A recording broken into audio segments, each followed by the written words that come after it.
Bab 561 Perpisahan Sementara. Saudara Si, sejujurnya, meskipun burung suci klan kita setara dengan makhluk tingkat Sein, ia telah hidup selama puluhan ribu tahun dan sekarang mendekati akhir masa hidupnya. Awalnya, klan kita mengira kita akan kehilangan perlindungan burung suci itu selamanya, tetapi tanpa diduga, Malai dan aku bertemu denganmu dan Cayer di Tanah Suci. Nada bicara Malong berubah sedikit bersemangat di akhir. Petik 2. Burung suci klanmu hampir mencapai akhir masa hidupnya. Apa hubungannya dengan Cayer? Mungkinkah dia bisa menghidupkan kembali burung suci itu? Tanya Simu. Petik 2. Tidak sama sekali. Masa hidup burung suci itu sudah berakhir, tetapi jika kita bisa menghidupkan kembali Cayer, ia dapat mewarisi hampir semua kekuatan burung suci dan membangkitkan garis keturunan aslinya, kata Malong. Garis keturunan aslinya, bukankah Cayer dari klan Qiying? Tanya Simu ragu. Cayer memang anggota klan Nuri, tapi bukan Nuri biasa, ia Raja Nuri. Nuri bermata dua. Sebenarnya, awalnya aku tidak sepenuhnya yakin, tetapi setelah mengetahui bahwa ia dapat melahap batu roh secara langsung dan sangat suka mengonsumsi saripati api, aku menjadi lebih yakin. Setelah melapor ke klan, akhirnya dikonfirmasi, jelas Malong. Mendengar ini, Simu pada dasarnya mengerti apa yang sedang terjadi. Setelah burung suci itu bangkit, ia tidak perlu tinggal di klan selamanya, tambah Malong ketika Simu tetap diam. Aku tidak bisa menyetujui ini begitu saja. Akan kukatakan lagi, meskipun Cayer adalah hewan peliharaan rohku, ia bukan budak atau pelayanku. Nasibnya ditentukan olehnya, kata Simu. Mendengar ini, Malong hendak berbicara ketika Cayer tiba-tiba berkata, "Situ, burung raksasa di dalam api itu memiliki hubungan yang sangat halus denganku. Aku bisa merasakan panggilannya. Kurasa kita perlu pergi bersama mereka. Karena ini keputusanmu, tentu saja aku akan mendukungmu. Kau harus kembali bersama mereka." Meskipun Simu juga agak enggan, ia tidak ingin meninggalkan Cayer dengan egois. Lagi pula, kembali bersama Malong akan sangat bermanfaat bagi Cayer. Petik 2. Terima kasih atas kebaikanmu, Saudara Si. Mulai sekarang, kau adalah dermawan klan kami. Ini adalah lokasi planet klan kami. Kau bisa datang kapan saja di masa depan. Malong dan Malai segera membungkuk dalam-dalam dan berkata, lalu Malong mengeluarkan sebuah slip giok dan menyerahkannya. Tidak perlu, aku hanya memenuhi keinginan Cayer. Kapan kau berencana berangkat? Simu mengambil slip giok itu dan mengganti topik pembicaraan. Sedikit kesedihan terpancar di wajah Malai saat ia berkata, "Sejujurnya, Saudara Si, kabar datang dari klan kemarin bahwa burung suci mungkin tidak akan bertahan lama, dan mereka ingin kita membawa Cayer kembali sesegera mungkin. Jadi, kami ingin segera berangkat." Secepat itu, Simu terkejut. "Ini tak terelakkan, maafkan aku, Kakak Si," kata Malong meminta maaf. "Ini, aku mengerti." Simu terdiam sejenak, lalu berkata, "Situ, kenapa kau tidak ikut denganku?" Cayer tiba-tiba berkata, "Jangan bicara omong kosong, kau tahu aku punya urusan penting di sini," kata Simu sambil tersenyum. "Kalau begitu, temui aku setelah kau selesai, pokoknya, hubungan spiritual kita tidak akan terputus," kata Cayer. "Baiklah," Simu mengangguk. Saat itu, Malai tiba-tiba angkat bicara. "Karena Kakak Si sudah setuju, ayo kita berangkat sekarang. Mendengar ini, Si Mu mengerutkan kening. Ia tahu Malai takut ia akan berubah pikiran, jadi ia ingin pergi. Ia tidak mengatakan apa-apa, tetapi ia agak kesal. Malong, tentu saja, tahu rencana kecil adiknya dan langsung memarahinya. Malai, omong kosong apa yang kau bicarakan? Keluarlah bersamaku dulu, biarkan kakak Si dan yang lainnya bicara sendiri sebentar. Setelah mengatakan itu, ia menangkupkan Tang Anya ke arah Si Mu dan menarik Malai keluar. Caier, ini juga kesempatan untukmu. Namun, kau harus lebih berhati-hati. Ingat, jangan mudah percaya pada orang lain. Jika kau melihat situasinya tidak tepat, kau harus segera melarikan diri dan mencoba menghubungiku melalui indera ketuhanan.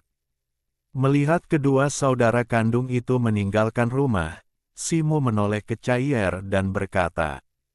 Caier agak tidak terbiasa mendengar Si Mu berbicara kepadanya dengan nada seperti ini untuk pertama kalinya, dan berkata, Si Mu, apa kau tidak percaya padaku? Selalu ada bahaya di sekitarmu, kapan aku pernah terluka? Dalam hal mengantisipasi gerakan musuh dan melarikan diri, hanya sedikit di dunia ini yang bisa lebih baik dariku. Keye. Itu benar, aku memang belum pernah melihat burung yang lebih pengecut, rakus akan uang, dan lebih suka menyelamatkan nyawa daripada dirimu, kata Si Mu sambil tersenyum tipis. Stone, berhentilah mengomel. Setelah aku pergi, kau akan pergi ke tingkat kedua tanah suci sendirian. Kau benar-benar harus menjaga dirimu. Caier cemberut. Menjaga apa? Tanya Si Mu bingung. Hehe, tentu saja, jaga itu. Tingkat kedua penuh dengan murid berusia 1000 tahun. Bahkan jika ada beberapa murid perempuan yang cantik, mereka semua adalah wanita tua berusia lebih dari 1000 tahun. Tanpa perlu kuingatkan, kau benar-benar harus menjaga dirimu, kata Caier sambil menyeringai nakal. Dasar bodoh. Si Mu terdiam. Baiklah, Stone, jaga dirimu. Aku pergi sekarang. Caier menepuk sayapnya di bahu Si Mu dan berkata, jangan bimbang, ayo pergi.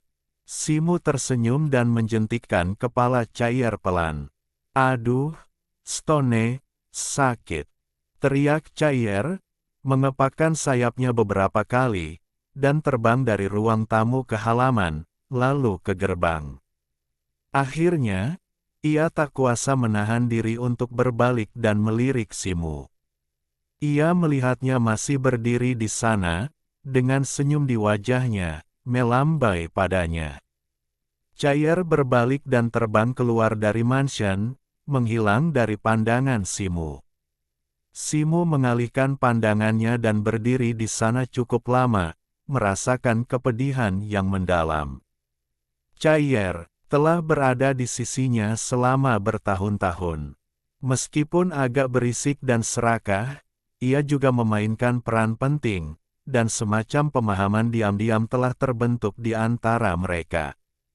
Kepergiannya yang tiba-tiba, meskipun sementara, membuatnya merasa cukup gelisah. Ia berdiri di sana sejenak, lalu berbalik dan berjalan kembali ke guanya, mengambil sebuah token, dan merapal mantra untuk masuk. Sesaat kemudian, Qi Feng melangkah masuk. Tuan, apa yang membawamu ke sini? Tanyanya dengan hormat, sedikit kegembiraan di matanya. Berapa banyak pelayanmu yang bersedia pergi bersamaku ke tingkat kedua? Susunlah daftarnya dan kirimkan kepadaku, kata Si Mu. Tuan, semua orang ingin pergi ke ruang tingkat kedua. Saya sudah bertanya, dan semua orang bersedia pergi, kata Qi Feng. Bagus, persiapkan dirimu. Saya akan pergi ke balai tugas dulu, dan saya akan membawamu ke tingkat kedua dalam beberapa hari, kata Simu. Terima kasih, Tuan. Qi Feng sangat gembira, membungkuk, dan pergi. Simu kemudian meninggalkan gua dan tiba di balai tugas beberapa saat kemudian. Keadaannya sama seperti sebelumnya, dengan beberapa rak kayu di dalamnya. Di balik dinding panjang di tengah aula duduk seorang lelaki tua berjubah hijau berjanggut putih, bernapas dengan mata tertutup. Dia adalah Tetua Hou dari kunjungan terakhir. Mendengar langkah kaki, Tetua Hou membuka matanya, dua berkas cahaya memancar darinya saat ia melihat ke atas. Simu merasakan sedikit getaran dari tatapan itu, tetapi ia sudah lama tahu bahwa Tetua Hou, meskipun berpenampilan sederhana, adalah seorang guru tersembunyi, jadi ia tidak terlalu terkejut. Murid Simu memberi salam kepada Tetua Hou, katanya sambil membungkuk. Oh, Anda Simu yang berhasil menantang jalur iblis ilusi. Ya, saya bertemu Anda 20 tahun yang lalu, kata Tetua Hou, matanya berbinar saat ia mengamati Simu. Merupakan suatu kehormatan bagi saya bahwa Tetua Hou masih mengingat saya, kata Simu sambil tersenyum. Hehe, Anda cukup terkenal di sekte ini sekarang, bahkan pemimpin sekte mungkin pernah mendengar tentang Anda, kata Tetua Hou, menatap Simu dengan senyum tipis. Tetua Hou, alasan saya datang kali ini adalah, Simu memulai, pikirannya berpacu, diam-diam meratapi keributan yang telah ia sebabkan. Tetapi tidak ada cara lain, selain menantang jalur iblis ilusi, tidak ada cara lain untuk mencapai ruang angkasa tingkat kedua. Tanpa perlu kau katakan, aku mengerti. Ini tentang tingkat kedua gua spiritual, kan? Kata Tetua Hou. Tepat, kata Simu sambil mengeluarkan giok Xuanling baru.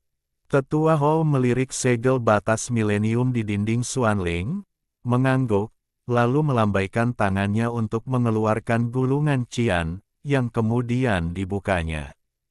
Semburan cahaya cian melesat keluar dari gulungan itu, berputar-putar di udara, dan cahaya cian itu mengembun menjadi gambar peta. Simu familiar dengan pemandangan ini, mirip dengan terakhir kali ia memilih tanah spiritual. Namun, peta ini tampak jauh lebih besar daripada tingkat pertama. Tingkat kedua ternyata begitu besar. Seru Simu takjub. Wajar saja, di antara tiga tingkat murid Tanah Suci Qinglan, tingkat kedua adalah yang terbesar, dan juga memiliki murid milenium terbanyak, berjumlah puluhan ribu.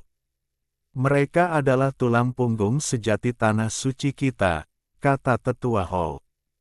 Apa, puluhan ribu murid milenium? Simu sangat terkejut mendengar ini. Perlu dicatat bahwa tingkat pertama hanya memiliki sekitar 1000 murid berusia 100 tahun. Namun, setelah berpikir sejenak, ia mengerti. Meskipun jumlah murid berusia 100 tahun berganti setiap 10 tahun, Tanah Suci telah diwariskan selama bertahun-tahun yang tak terhitung jumlahnya. Mereka yang mampu bertahan dan bercokol selama 1000 tahun, seiring waktu, jumlahnya sungguh luar biasa besar. Ia pernah mempertanyakan sedikitnya jumlah murid berusia 100 tahun di Tanah Suci, tetapi sekarang tampaknya murid berusia 1000 tahun dan 10.000 tahun kemungkinan besar mewakili kekuatan Tanah Suci yang sesungguhnya. Tetua Hou melirik Simu dan melambaikan tangannya, merapal mantra. Peta itu perlahan meluas, memperlihatkan berbagai area tanah spiritual, beberapa terang, beberapa gelap. Area gelap ini saat ini tidak berpenghuni. Kau dapat memilih salah satu sebagai tempat tinggal tanah spiritualmu, kata Tetua Hou. Simu mengangguk, hendak memeriksa peta lebih dekat, ketika ekspresinya tiba-tiba membeku. Selain area tengah yang terlihat jelas, peta itu juga memuat area kosong yang luas di sekitarnya, sama sekali tidak terwakili. Tetua Ho, area kosong apa ini? Tanyanya penasaran. Ruang tingkat kedua ini cukup istimewa, sangat luas. Bahkan sekte ini belum mampu menjelajahinya sepenuhnya. Peta menunjukkan area yang telah dieksplorasi. Area kosong itu adalah tanah primitif dan liar yang dihuni oleh iblis, kata Tetua Ho.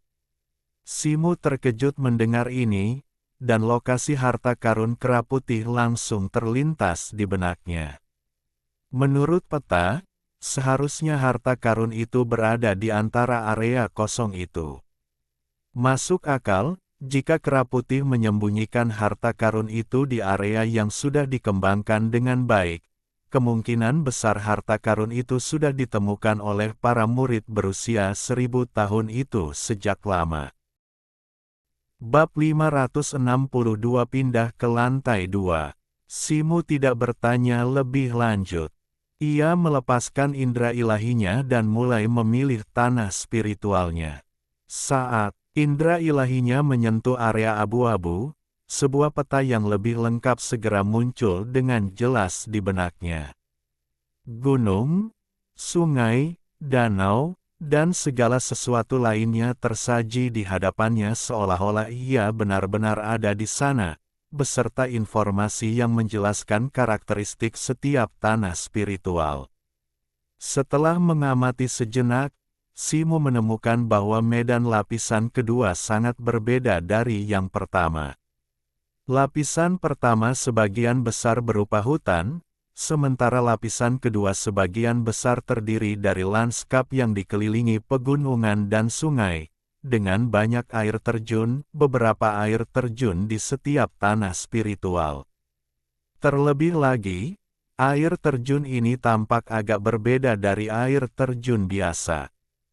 Penatua Ho, mengapa ada begitu banyak air terjun di tanah spiritual?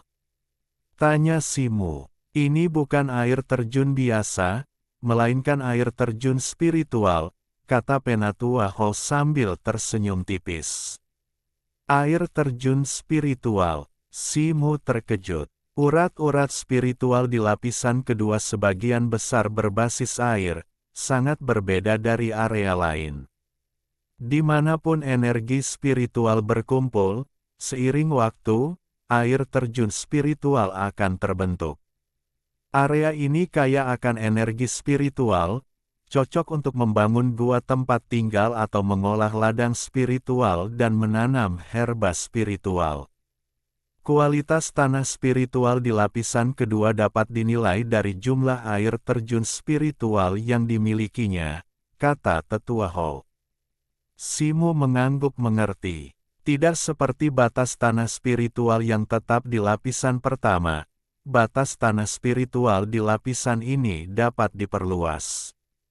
Selain air terjun spiritual yang sudah ada di tanah spiritual, jika kalian para murid 1000 tahun ingin memperluas batas tanah spiritual kalian, kalian dapat pergi ke area liar tersebut. Ada juga air terjun spiritual di sana, tetapi sebagian besar dihuni oleh beberapa binatang iblis. Kalian hanya perlu membunuh binatang iblis di sana untuk menjadikan air terjun spiritual itu milik kalian, tambah Tetua Ho. Jadi begitulah cara kerjanya, gumam Simu dalam hati. Ya, pengaturan sekte ini memang untuk mendorong kalian mengembangkan wilayah-wilayah liar dan tak terjinakkan itu. Namun, jika kalian ingin merebut air terjun roh binatang iblis, berhati-hatilah. Binatang iblis di wilayah liar dan tak terjinakkan itu sangat kuat, bahkan ada binatang iblis tingkat suci di antara mereka. Ekspresi Tetua Ho serius. Binatang iblis tingkat suci, seru Simu. Dengan kekuatannya saat ini, bertemu dengan salah satunya sama saja dengan kematian. Lebih lanjut, Di antara murid-murid 1000 tahun, air terjun roh bisa dianggap semacam kekayaan. Beberapa murid bahkan saling menantang, dengan taruhannya adalah air terjun roh mereka sendiri dan wilayah di dalam wilayah mereka, kata Tetua Ho. Ya, murid mengerti. Terima kasih atas bimbinganmu, Tetua Ho. Si Mu mengangguk. Ia dengan hati-hati menjelajahi peta tingkat kedua dengan indera ilahinya. Setelah setengah jam penuh, pandangannya tertuju pada sebuah tanah roh di dekat wilayah liar dan tak terjinakkan itu. Tetua Ho, murid telah membuat pilihannya. Aku akan mengambil tanah roh ini, katanya, menunjuk ke tanah roh dengan 9 air terjun roh. 9 air terjun roh sudah dianggap sebagai tanah roh yang sangat baik. Menurut informasi di atas, tanah spiritual ini ditinggalkan oleh seorang murid yang telah naik dari murid 1000 tahun menjadi murid 10.000 tahun, dan disegel oleh tanah suci.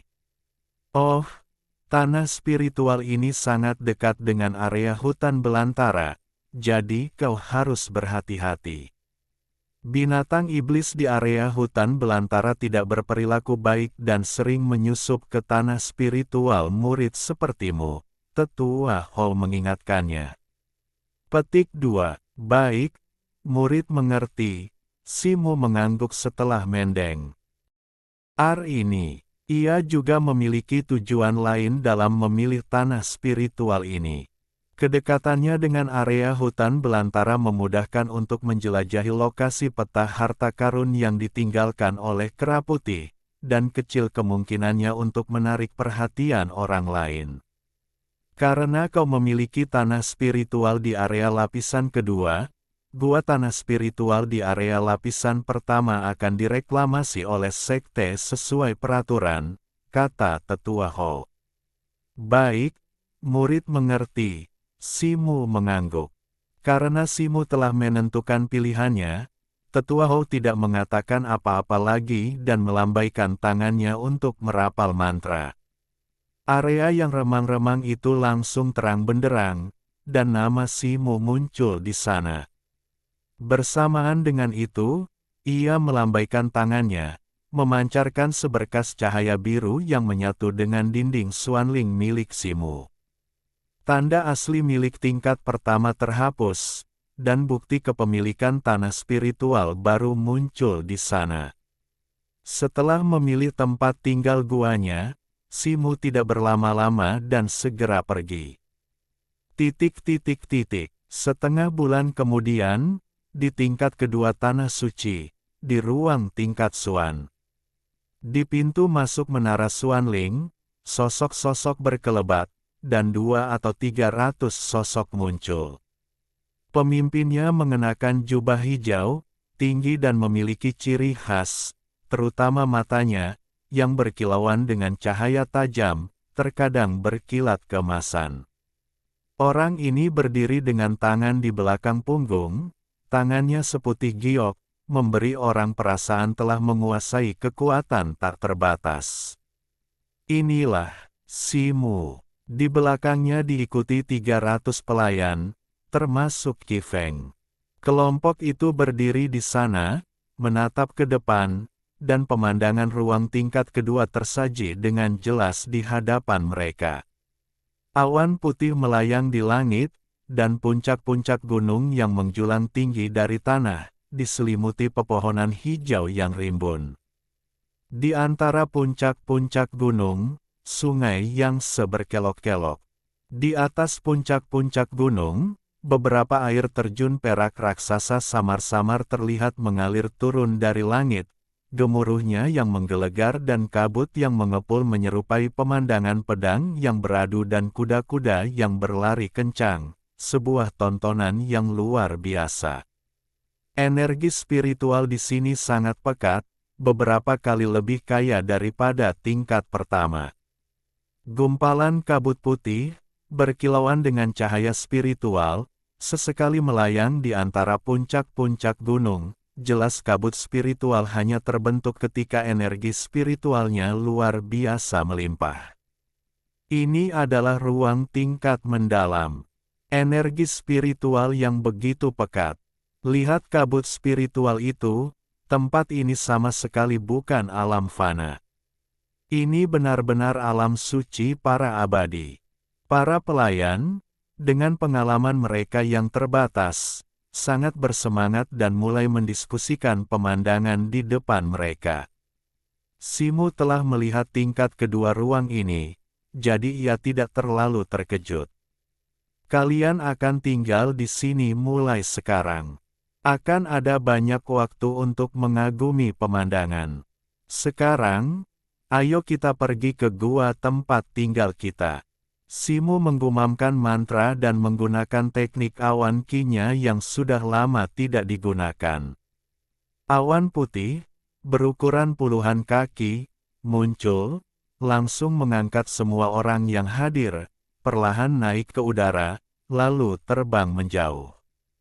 Dengan tingkat kultivasi sihirnya saat ini, teknik awan kinya tidak lagi dibatasi oleh waktu atau jarak, memungkinkannya terbang untuk waktu yang lama. Meskipun kecepatannya tidak sebanding dengan sayap api, kecepatannya juga tidak lambat. Sebagian besar pelayan adalah seniman bela diri, banyak di antaranya bahkan belum pernah terbang sebelumnya. Duduk di atas awan putih, mereka awalnya agak khawatir, tetapi awan itu tetap stabil dan segera tenang. Mereka mengagumi pemandangan di sekitarnya, menjadi semakin bersemangat, meskipun mereka berbisik di antara mereka sendiri karena kehadiran Simu.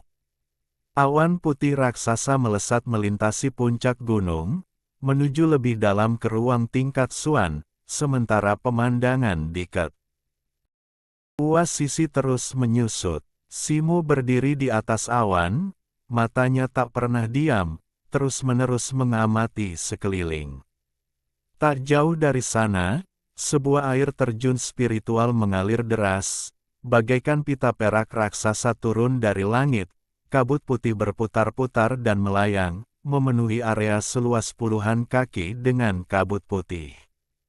Kabut ini seolah terbentuk dari energi spiritual yang mencair, dan dimanapun air terjun itu berada, energi spiritual langit dan bumi segera menjadi jauh lebih padat.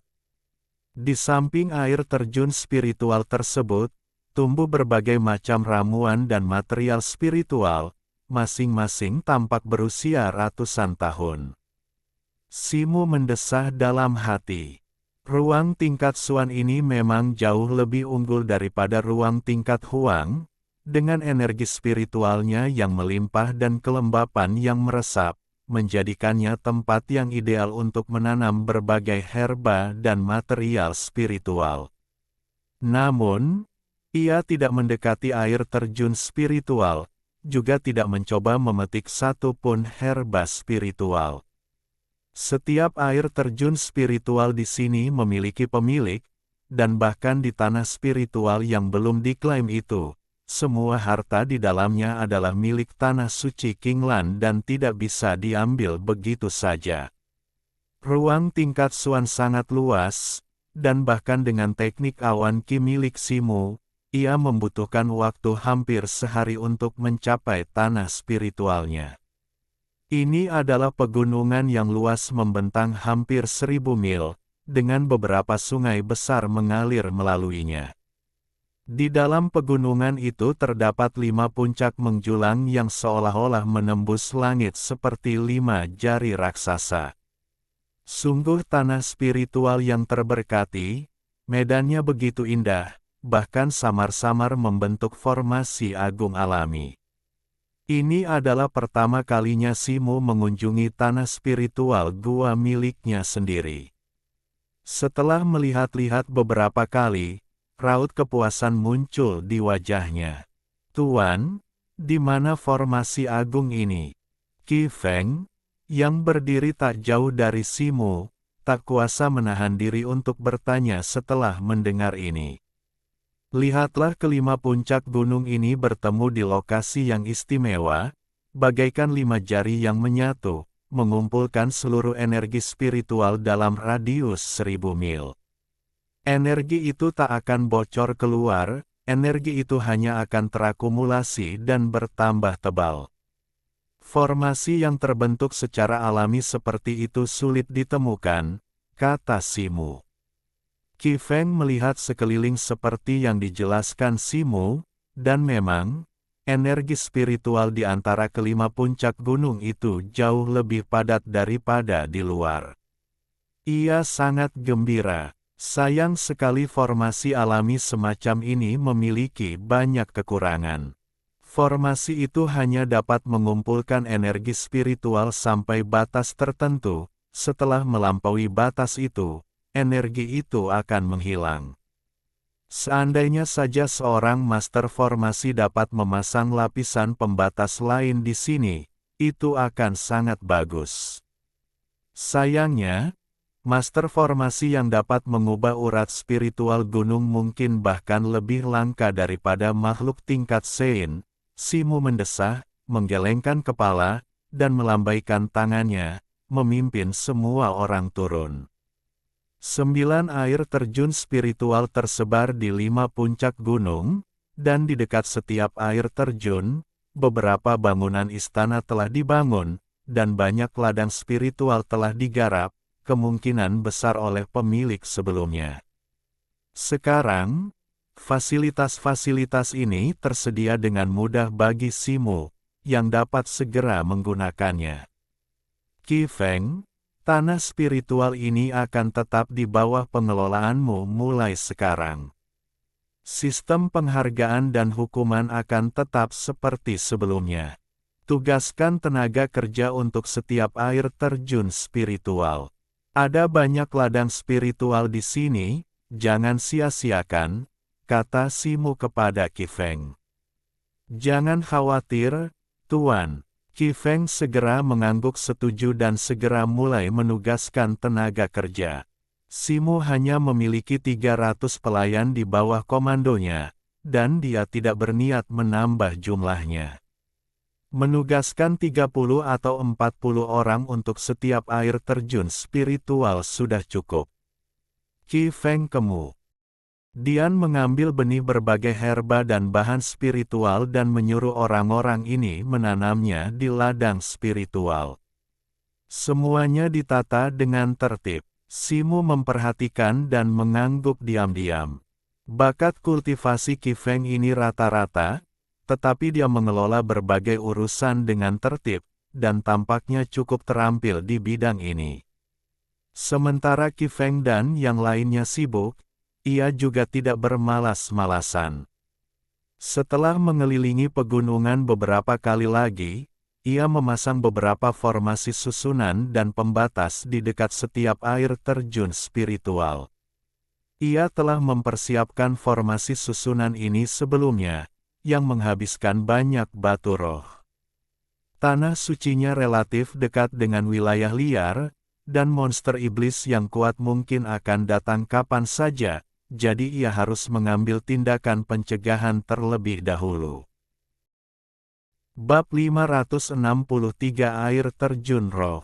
Simu dan Qi Feng menghabiskan 7 atau 8 hari sibuk menata segala sesuatu di tanah spiritual baru. Tempat tinggal gua baru Simu terletak di dekat air terjun spiritual terbesar dari 9 air terjun. Di bawah air terjun itu terdapat sebuah tempat tinggal gua yang luas dengan lebih dari 10 bilik batu, peninggalan pemilik sebelumnya. Semua perabotan masih ada di sana, sehingga ia tidak perlu repot mencari tempat tinggal baru. Di sebuah ruangan rahasia di tempat tinggal gua itu, Simu duduk bersila di atas futon. Setelah beberapa saat, ia membuka mata, melihat sekeliling, dan menggelengkan kepala. Meskipun tempat tinggal gua itu luas, tempat itu dingin dan sepi, membuatnya teringat Cair. Seandainya Cair ada di sisinya, ia tidak akan merasa begitu kesepian. Ia menggelengkan kepala, menepis pikiran itu, dan mulai merencanakan langkah selanjutnya. Kini setelah ia menetap di tingkat kedua, ia punya dua rencana.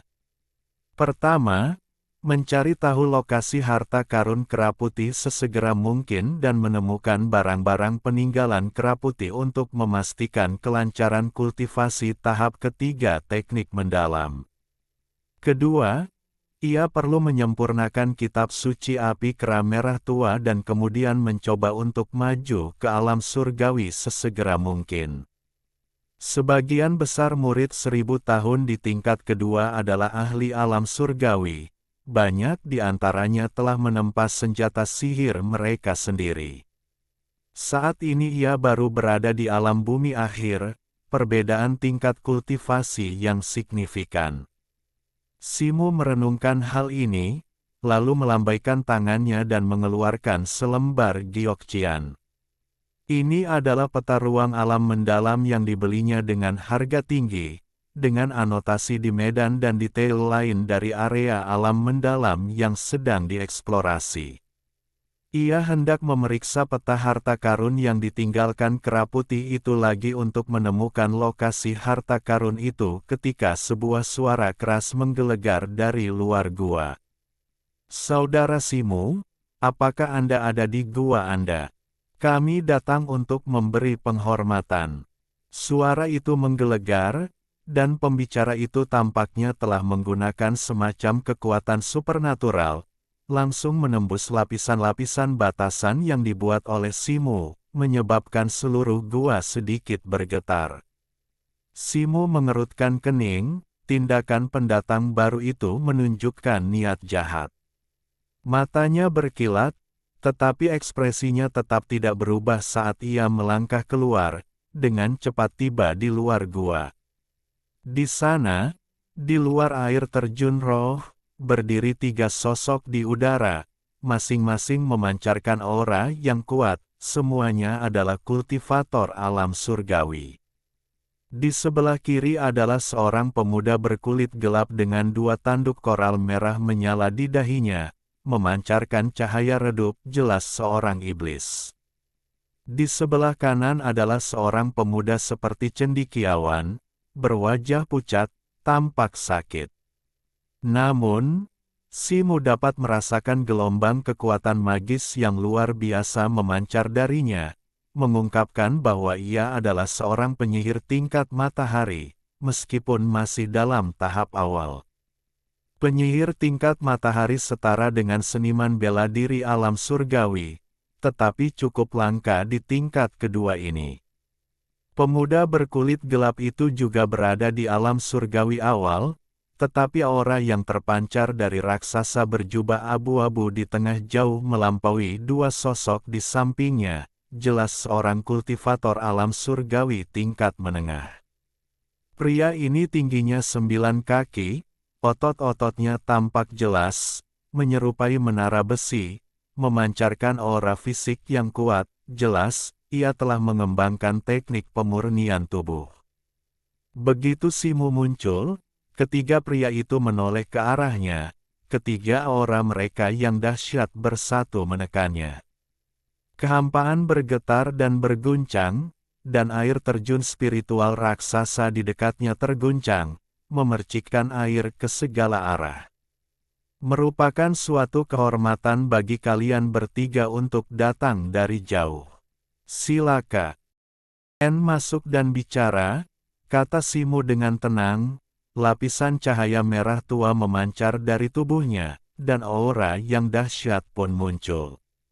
Ia berdiri tegak bagai pilar batu yang menjulang tinggi, kokoh di antara langit dan bumi, tak tergoyahkan oleh aura menindas ketiga pria itu.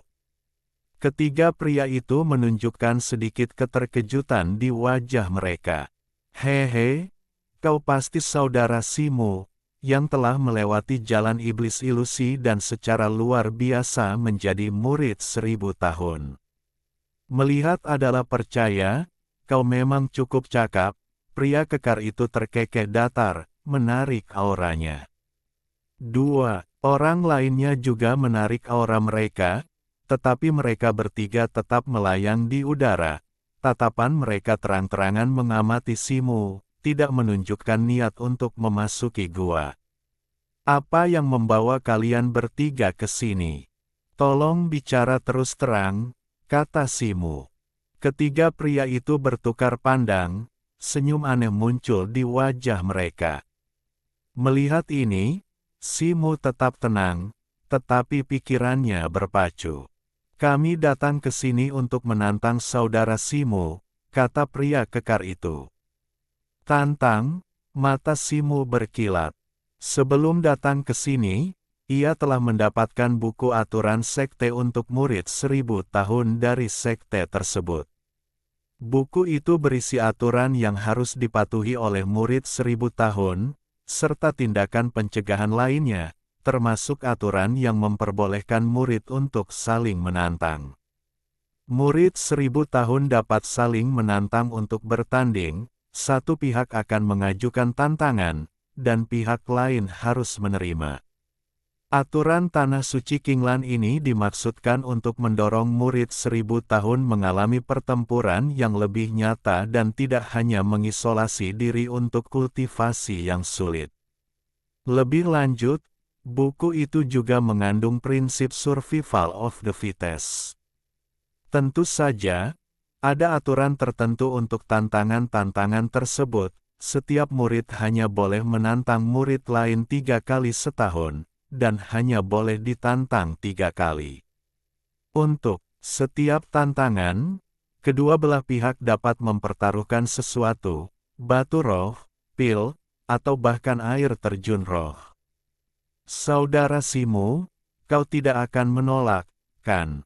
Kau satu-satunya murid jenius dalam sejarah 1000 tahun Tanah Suci yang menjadi murid 1000 tahun melalui jalur iblis ilusi. Kami datang ke sini karena reputasimu. Pria kekar dengan menara besi itu tampak takut Simu akan menolak, dan mulai memprovokasinya. Oh, karena kalian bertiga memiliki minat seperti itu, aku, pasti akan menemanimu. Aku ingin tahu apakah kalian bertiga ingin menambahkan beberapa taruhan. Simu melirik mereka bertiga, kilatan cahaya berkilat di matanya, dan berkata perlahan. Karena ini tantangan, hanya menarik jika ada taruhannya. Saat ini, ketika murid-murid di area peringkat Suan saling menantang, mereka kebanyakan menggunakan air terjun roh sebagai taruhannya. Aku ingin tahu apa pendapat saudara Simu. Pria kekar dengan menara besi itu bertanya ragu-ragu. Air terjun roh. Kalau di Roma, lakukan seperti orang Romawi. Karena semua orang di sini menggunakan air terjun roh sebagai patok, ayo kita gunakan air terjun roh. Simu mengangkat alis dan langsung setuju. Ketika ketiga pria kekar dengan menara besi itu setuju, mereka saling memandang, dan semburat kegembiraan muncul di wajah mereka. Sebenarnya, mereka bertiga termasuk yang terlemah di antara murid 1000 tahun. Tahun demi tahun penuh tantangan, air terjun spiritual mereka hampir habis, hanya tersisa 1 atau 2. Melihat Simu, seorang pendatang baru yang kultivasinya masih di tingkat bumi, muncul, mereka tentu tidak akan melewatkan kesempatan emas ini untuk merebut air terjun spiritual. Adapun pencapaian mereka dalam melampaui jalur iblis ilusi selama 1000 tahun terakhir, bagi mereka, itu hanyalah soal memiliki tekad yang sedikit lebih kuat daripada orang kebanyakan. Lagi pula, tantangan dan pertarungan bergantung pada kekuatan kultivasi masing-masing. Karena saudara Simu sudah setuju, maka semuanya beres. Tidak ada waktu yang lebih baik daripada hari ini. Bagaimana? Tanya pria kekar itu lagi. Persis seperti yang kuinginkan. Simu mengangguk. Saudara Si memang orang yang lugas. Aku tahu tempat yang cukup luas di dekat sini, cocok untuk duel. Saudara Si, tolong ikuti aku. Kata pria kekar itu, berbalik dan terbang ke kejauhan. Dua lainnya segera mengikuti. Ini adalah ruang tingkat mendalam, jadi Simu tidak takut dengan tipu daya atau rencana jahat dari ketiganya. Dia segera menggunakan awan putih untuk mendorong dirinya ke atas dan terbang mengejar mereka. Di air terjun terdekat, Qi Feng mendengar percakapan itu dan memperhatikan keempat orang itu pergi, dengan raut khawatir di wajahnya. Simu baru saja tiba ketika ia ditantang, dan lawan-lawannya semuanya adalah kultivator alam surgawi, tidak seperti murid-murid 100 tahun sebelumnya. Kini, nasib mereka saling terkait dengan nasib Simu. Jika Simu tidak bisa bertahan, nasib mereka sebagai pelayannya juga akan genting. Lagi pula, mereka semua adalah kultivator alam bawaan, tidak satu pun di alam bumi. Sebagai pelayan murid 1000 tahun, kultivasi mereka terlalu lemah. Jika mereka menjadi pelayan murid 1000 tahun lainnya, kemungkinan besar mereka akan dikeluarkan dari alam mendalam, karena ada banyak orang yang ingin menjadi pelayan murid 1000 tahun. Tuan, Anda tidak boleh kalah, gumam Qi Feng. Mereka berempat dengan cepat terbang keluar dari tanah spiritual Simu dan tiba di sebuah ngarai yang luas dan datar. Di ngarai itu berdiri seorang pemuda berkulit putih, dengan tangan di belakang punggungnya, tampak menunggu mereka. Saudara Simu, ini saudara Su Yuan, yang, seperti kita, adalah murid 1000 tahun. Hari ini, kita saling menantang, jadi izinkan saudara Su Yuan menjadi saksi kita, kata pria kekar itu. Pemuda berkulit putih itu melirik ketiga pria kekar itu dengan acuh tak acuh, tetap diam dengan ekspresi dingin. Kalau begitu aku akan merepotkanmu, saudara Su Yuan, kata Simu, membungkuk hormat kepada pemuda itu. Kau Simu, tanya Su Yuan, mengamati Simu dengan rasa ingin tahu. Memang, jawab Simu. Meskipun murid 1000 tahun diperbolehkan untuk saling menantang, kau baru saja menjadi murid 1000 tahun dan memiliki masa tenggang 10 tahun. Selama masa ini, kau dapat menolak tantangan dari orang lain. Itu tertulis di buku panduan murid, apa kau tidak membacanya dengan saksama? Kata Su Yuan, oh, aku benar-benar tidak menyadarinya. Terima kasih sudah mengingatkanku, saudara Su, kata Simu, terkejut. Ia sama sekali tidak menyadari hal ini, dan merasakan gelombang niat baik terhadap Su Yuan yang tampak dingin. Ekspresi ketiga pria kekar itu menjadi muram setelah mendengar ini. Saudara Simu, kau sudah setuju dengan tantangan hari ini, kau tidak bisa mengingkari janjimu, kata pria kekar itu dengan tegas. Hehe, karena aku sudah setuju, tentu saja aku tidak akan mengingkari janjiku. Siapa di antara kalian bertiga yang akan memulai lebih dulu? Simu mengangguk kepada Su Yuan dengan rasa terima kasih, lalu mengalihkan pandangannya kepada ketiga pria kekar itu. Kalau begitu, aku Lu Qing, dan aku akan menantang saudara Simu terlebih dahulu.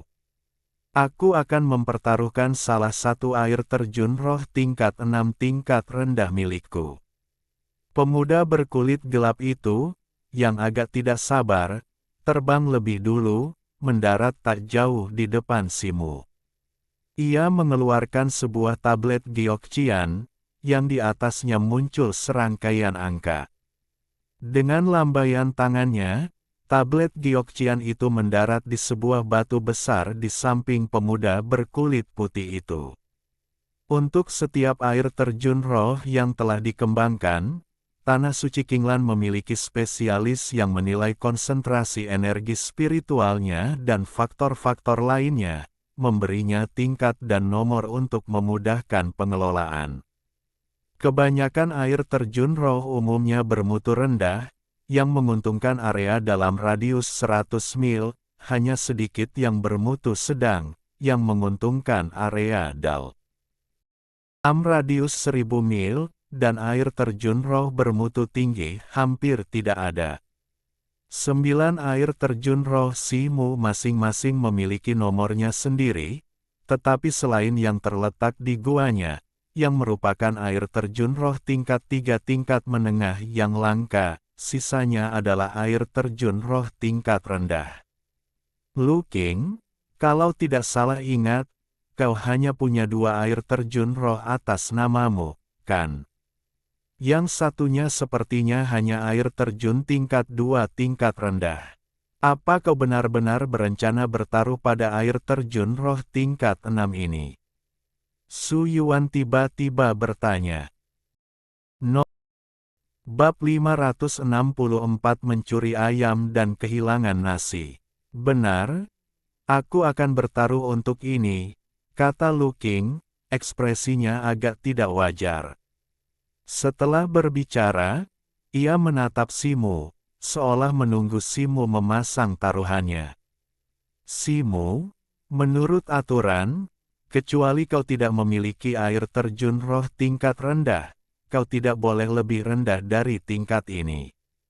Sekarang, pasang taruhanmu. Su Yuan menoleh ke Simu dan berkata, begitu, kalau begitu aku akan bertaruh pada air terjun roh tingkat 7 tingkat rendah ini. Mata Simu berbinar, ia terkekeh, lalu mengeluarkan sebuah tablet Gyokcian, melemparkannya ke batu besar. Haha, bagus. Kakak Simu sungguh murah hati, aku akan menerima air terjun roh ini tanpa ragu. Mata Lu King berbinar, ia tertawa terbahak-bahak, dan tiba-tiba cahaya abu-abu besar bersinar di belakangnya, dan sebuah falus rusa abu-abu raksasa muncul dari udara tipis. Falus rusa raksasa itu hanya melintas, berubah kembali menjadi hamparan cahaya abu-abu luas yang menyelimuti tubuhnya, dan tekanan spiritual yang luar biasa segera menyebar tanpa ragu, bercampur dengan kekuatan yang mengerikan. Mata Simu berkedip sedikit. Aura menindas yang terpancar dari orang ini sama sekali tidak lebih lemah dari Ling Feng, Long Zanye, dan yang lainnya. Mereka tak boleh lengah. Cahaya merah tua juga terpancar dari tubuhnya, dan kilatan cahaya hitam muncul di tangannya saat ia mengeluarkan gada besi Rui. Cahaya abu-abu di tubuh Lu King dengan cepat menghilang, memperlihatkan sosoknya. Tubuh bagian atasnya tetap humanoid, dengan otot-otot yang menonjol, tetapi tubuh bagian bawahnya telah berubah menjadi wujud iblis, menjadi rusa raksasa. Keempat kukunya yang kuat menghentak tanah, dan kedua tanduknya telah tumbuh beberapa kali lebih panjang, memancarkan cahaya abu-abu yang menyilaukan. Lu King diselimuti lapisan cahaya abu-abu, memegang tombak perang abu-abu di tangannya. Permukaannya diliputi rune, memancarkan aura destruktif dan dingin. Mata Simu berkilat, tombak perang abu-abu itu jelas merupakan artefak magis. Simu, ambillah ini. Keempat kuku Lu King bergerak cepat, sosoknya lenyap tanpa jejak, lalu muncul kembali bagaikan hantu di hadapan Simu. Tombaknya bergetar, kilatan cahaya dingin muncul, dan ujung tombaknya langsung berubah menjadi bunga abu-abu raksasa, berdiameter sekitar 3 meter, yang melesat ke arah dada Simu. Saat bunga tombak itu mengeras, gumpalan kabut abu-abu membentuk tentakel yang menyapu ke bawah, menutup semua jalur pelarian Simu, membuatnya tak bisa menghindar. Simu berdiri membeku di tempat, tampak sama sekali tak menyadari, saat bunga tombak abu-abu itu menusuk tubuhnya. Aku menang. Wajah Lu King berseri-seri gembira, tetapi kegembiraan itu membeku sesaat kemudian saat sosok Simu yang tertusuk perlahan menghilang, hanya menyisakan bayangan. Segera setelah itu, sesosok tubuh melintas tak jauh di belakangnya, dan Simu muncul di sana, sepasang sayap api merah putih raksasa mencuat dari punggungnya. Dengan jentikan tangannya, gada besi Ruyi di tangannya berubah menjadi bayangan hitam berbentuk kipas, menyapu dengan ganas ke arah pinggang Lu Qing dengan embusan angin. Bagaimana mungkin? Ekspresi Lu Qing berubah drastis, kebanggaan dan kegembiraannya, kecepatannya, tak tertandingi Simu. Ia meraung, tiba-tiba berbalik, tombak abu-abunya berkilat, seketika menciptakan rentetan bunga tombak yang menghalangi bayangan tongkat hitam itu. Dengan serangkaian suara berdentang, bayangan tongkat hitam itu hancur berkeping-keping.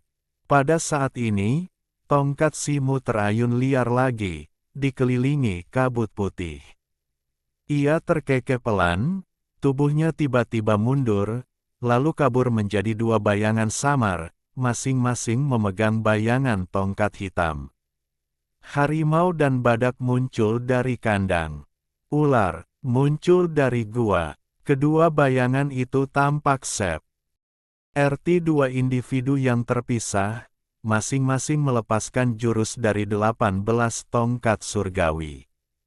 Hantu harimau dan badak putih yang tak terhitung jumlahnya, dan aura putih yang luar biasa, secara bersamaan menghantam Lu Qing dari kedua sisi. Kemanapun bayangan tongkat itu lewat, riak-riak muncul di kehampaan.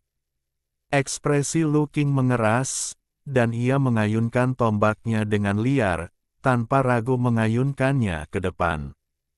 Bayangan tombak yang bergulung-gulung itu langsung berubah menjadi dua badai abu-abu yang mengamuk, sementara kilatan petir muncul dan menghilang di dalam badai abu-abu itu, memancarkan ledakan dahsyat.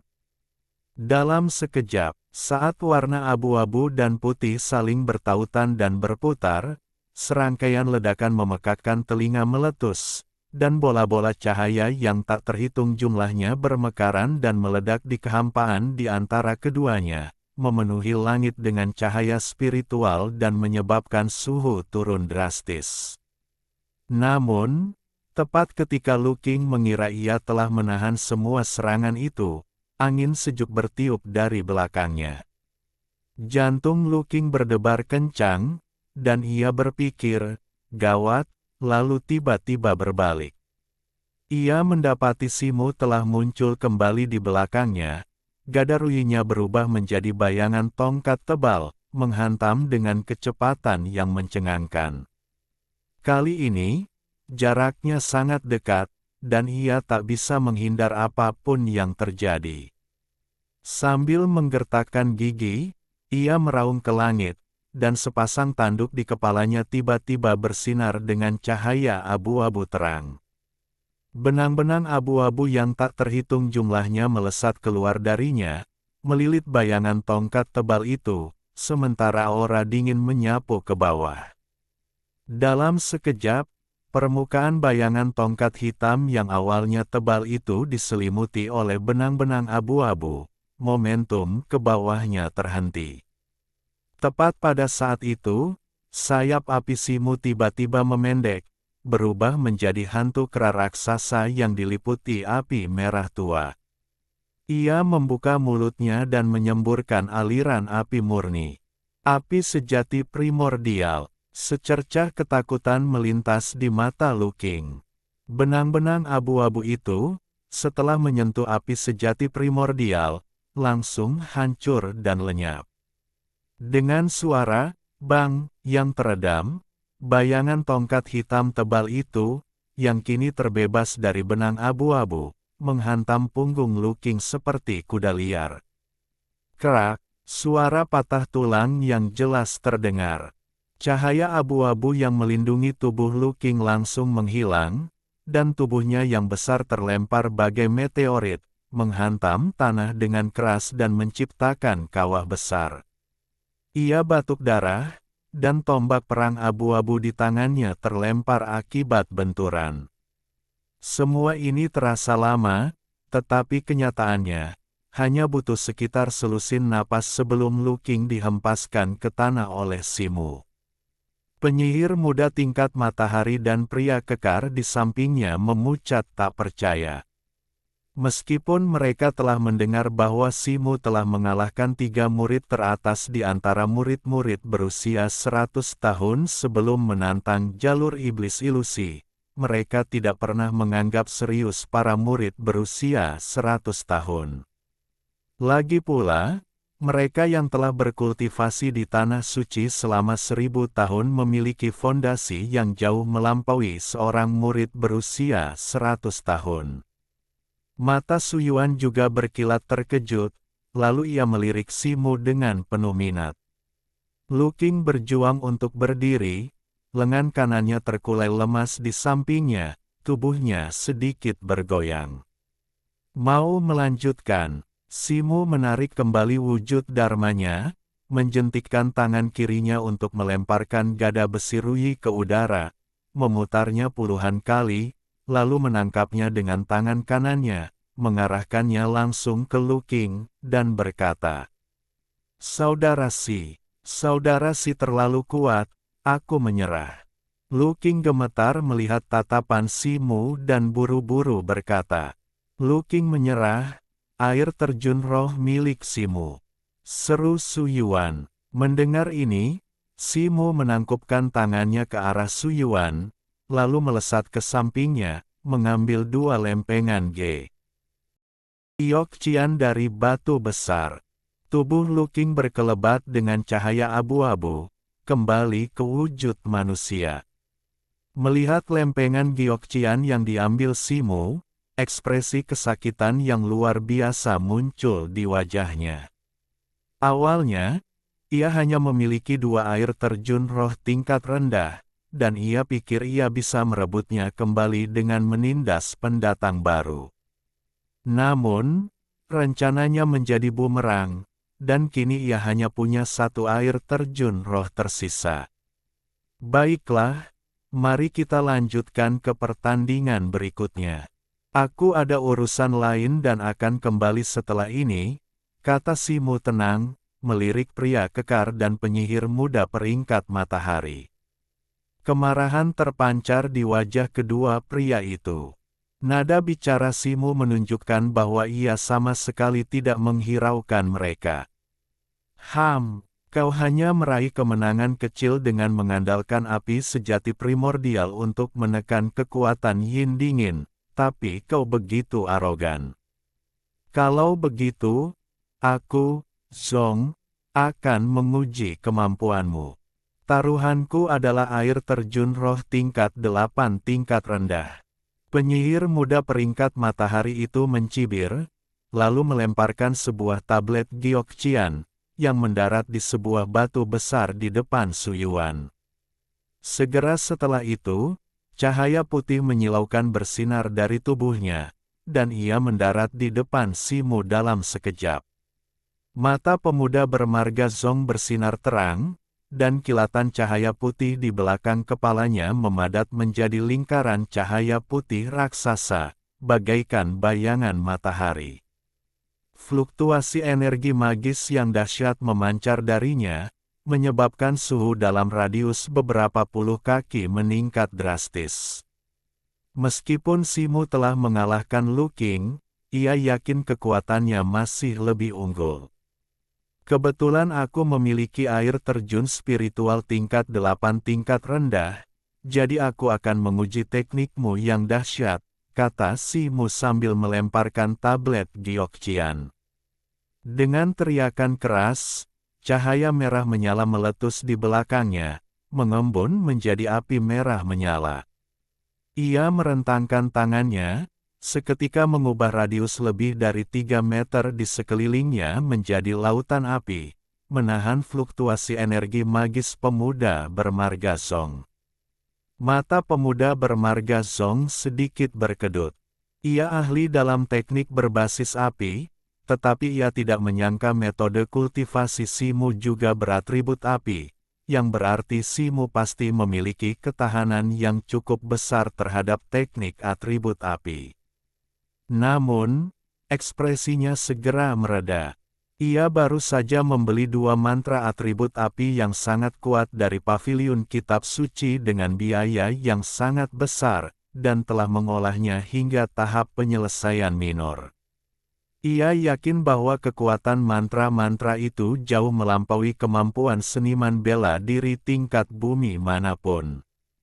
Ia menggumamkan mantra, melambaikan tangannya, dan 2 cincin permata merah di jarinya berkilat merah.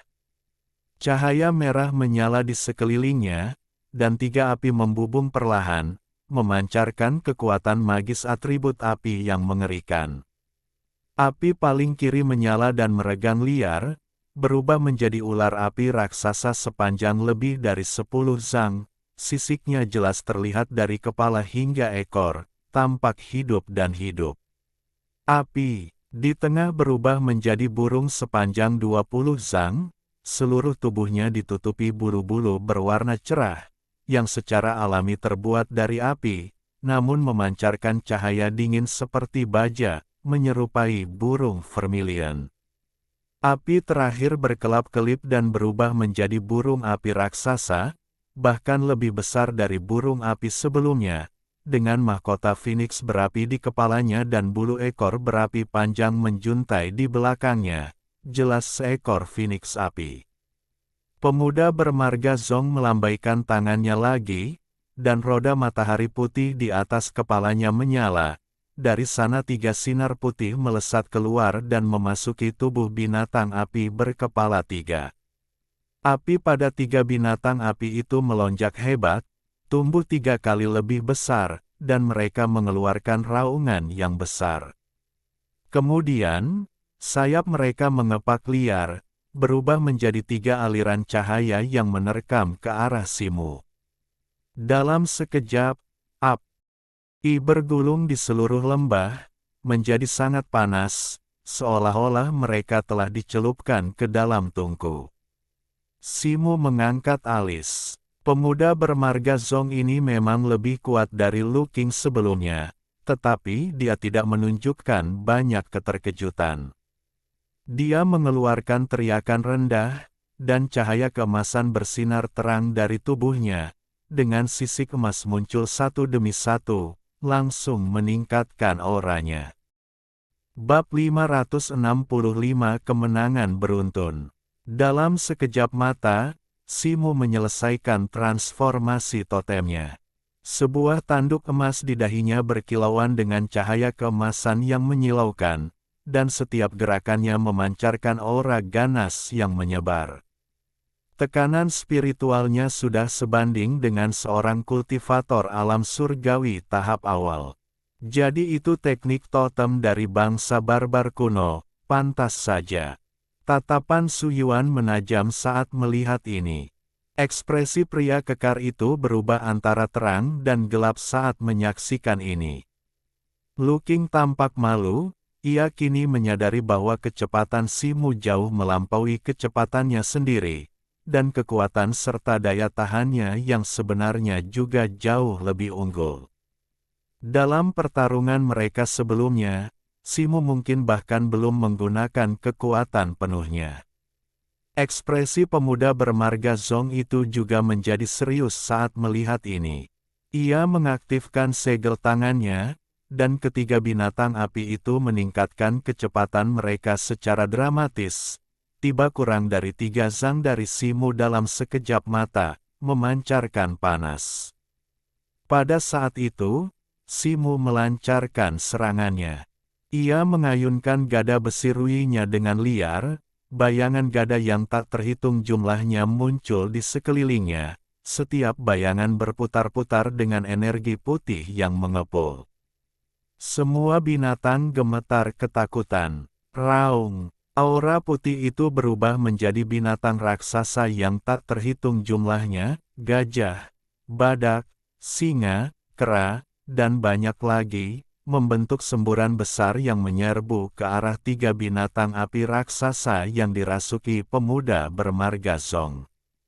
Ketiga binatang api itu, setelah memperoleh sedikit kesadaran, ragu sejenak setelah melihat ini, lalu meraung sebelum menerjang ke arah binatang-binatang yang tak terhitung jumlahnya itu. Boom! Kedua belah pihak bertabrakan dengan keras. Ketiga binatang api itu menyemburkan api dari mulut mereka. Taring besar mereka mencabik-cabik dan cakar mereka mencabik-cabik banyak binatang yang telah berubah menjadi aura putih. Namun, binatang-binatang putih itu terlalu banyak, luar biasa banyaknya, dan tak berujung, dan ketiga binatang api itu dengan cepat ditelan.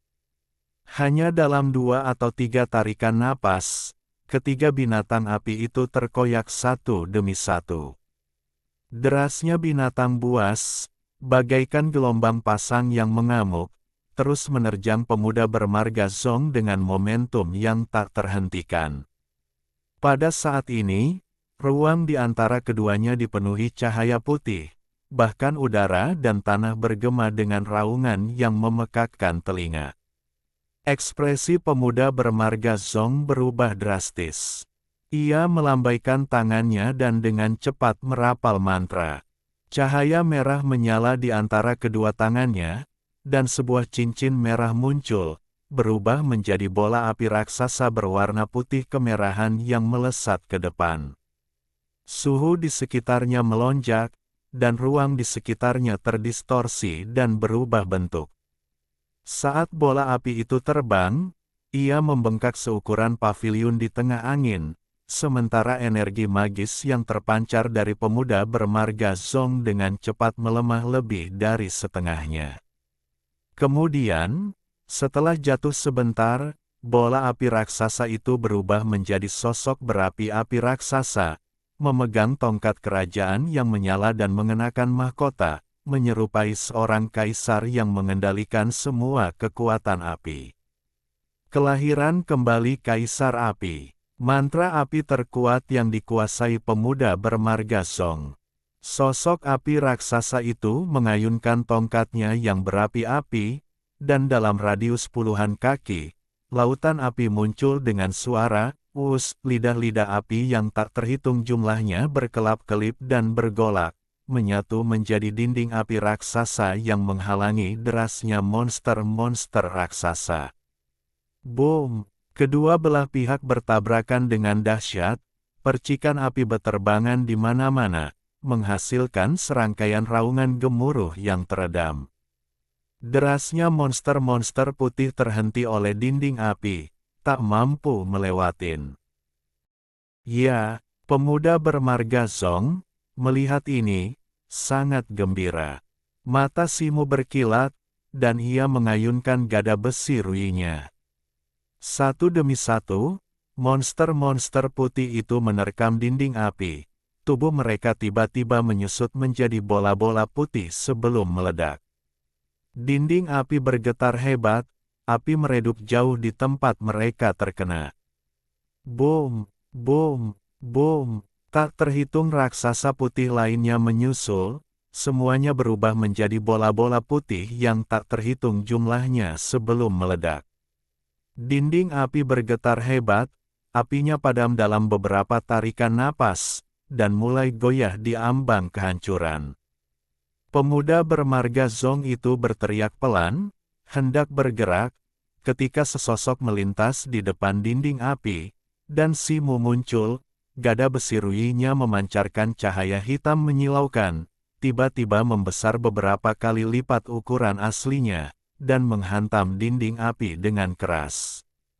Gelombang energi dahsyat menyusul. Boom! Dinding api itu meledak, berubah menjadi hujan api. Tanpa henti, sayap api besar Simu mengepak, dan sosoknya muncul seperti hantu di hadapan sosok berapi itu. Wujudnya kabur, dan beberapa bayangan muncul di sekelilingnya, masing-masing melepaskan teknik tongkat penusuk langit. Beberapa bayangan tongkat hitam menghantam sosok berapi itu dengan kecepatan kilat. Api berkobar hebat di sekitar sosok berapi itu, dan saat ia mengayunkan tongkat apinya, gelombang api merah menyala menyapu keluar, meledak di jalurnya, menangkis bayangan tongkat hitam dan memadamkannya dengan suara mendesis. Tepat pada saat itu, tanduk emas di dahi Simu bersinar terang, dan seberkas cahaya keemasan, setebal ibu jari, melesat keluar, merobek langit dengan kecepatan luar biasa, menembus beberapa lapisan api, dan langsung menembus dahi sosok berapi itu.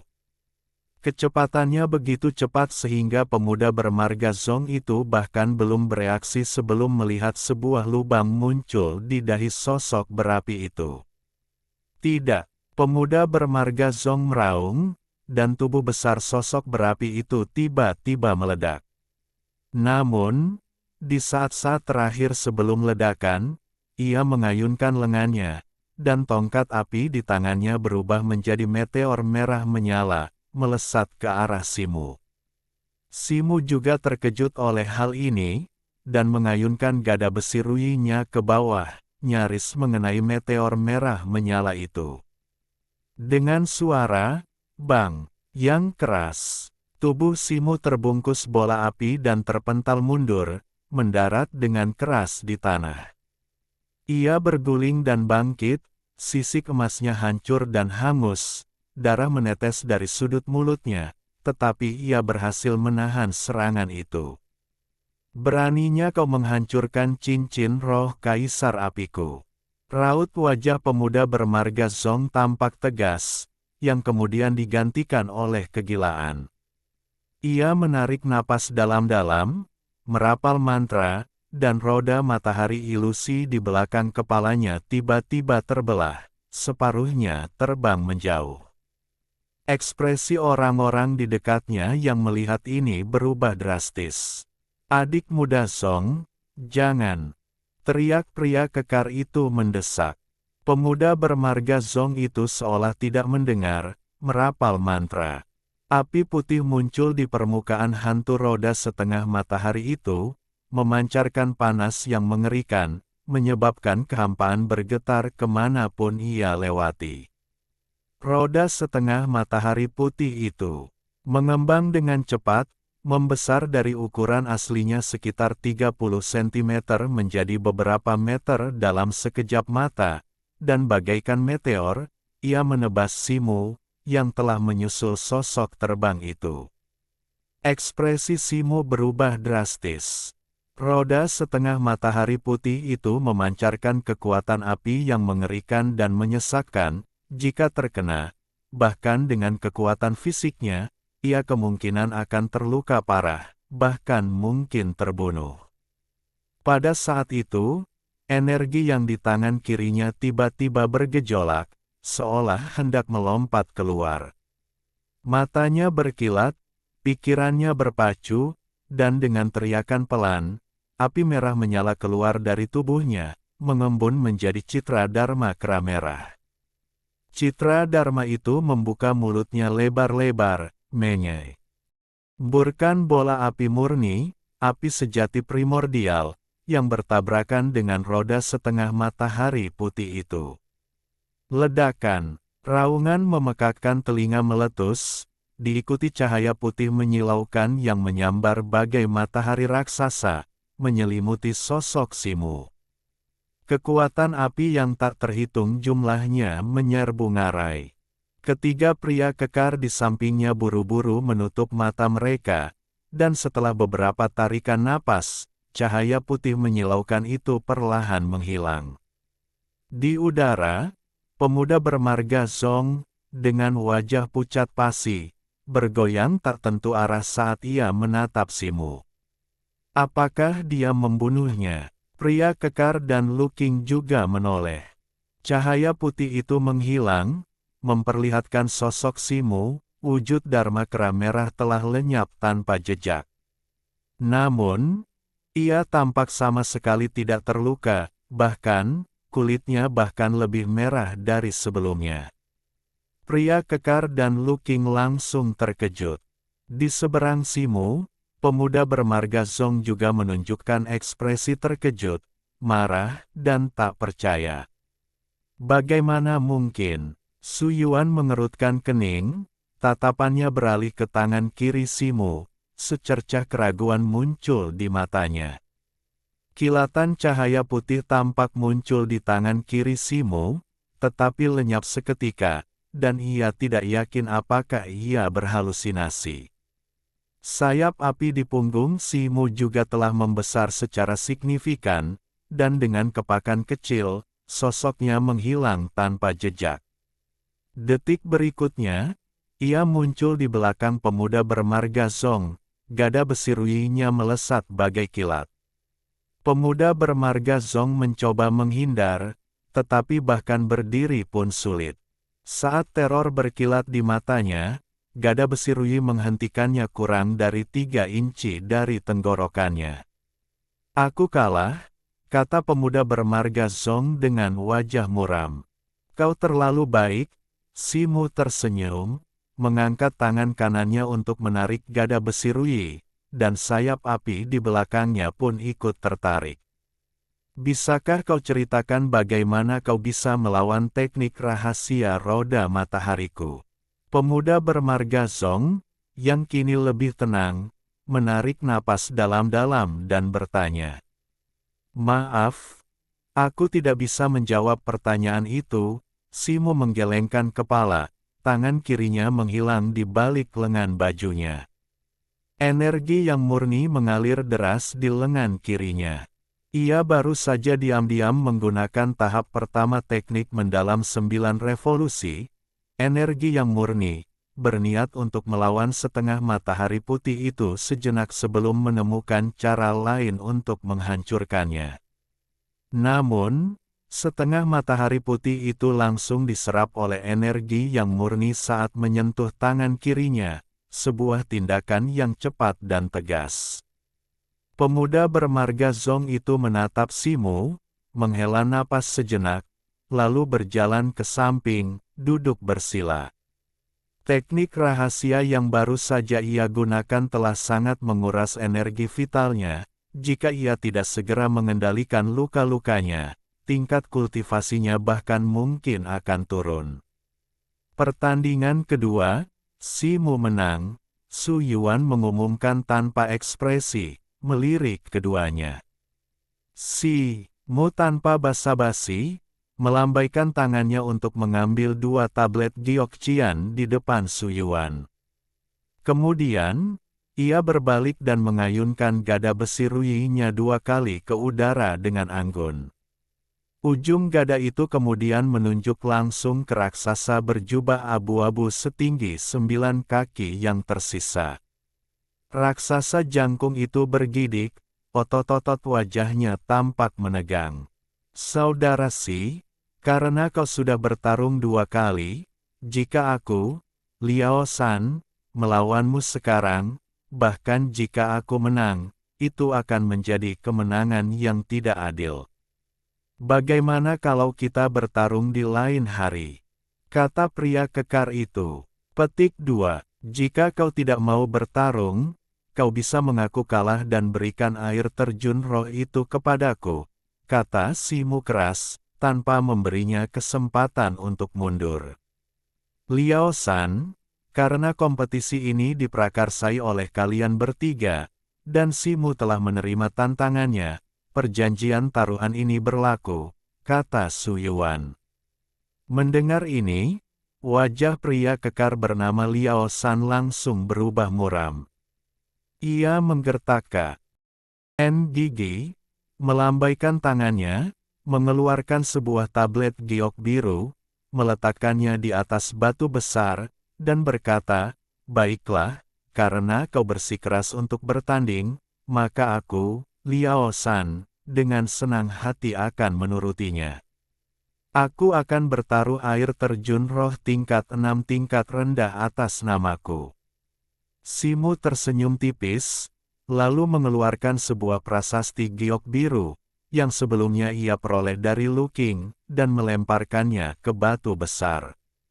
Lu Qing menatap prasasti giok biru itu, matanya sedikit berkedut.